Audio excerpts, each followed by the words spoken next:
confidence is made of calm and confidence, where the confidence comes from not being overly exaggerating and pressuring, but through being calm. And the calm comes from the place of self-trust.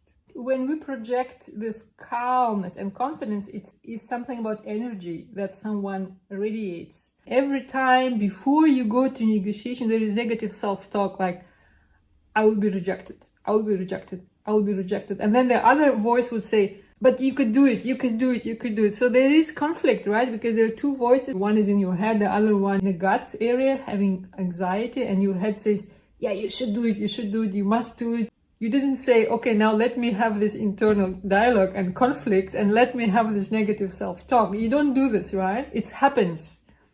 It happens automatically.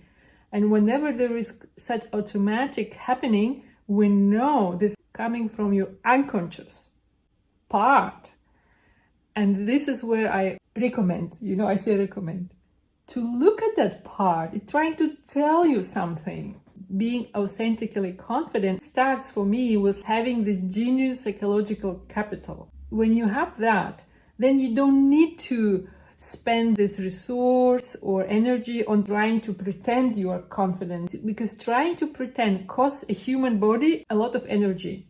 So after this kind of negotiation, you're probably very, very tired on a physical level. An idea. And between the idea and the result, there is an action. And there is something stopping them to do that action. And that's something stopping them. They obviously already did some analysis, they already reflect, maybe they already read a book about it, and still they cannot overcome it through rational understanding. Then this is where we help them to go a little bit deeper and find out the solution for them there.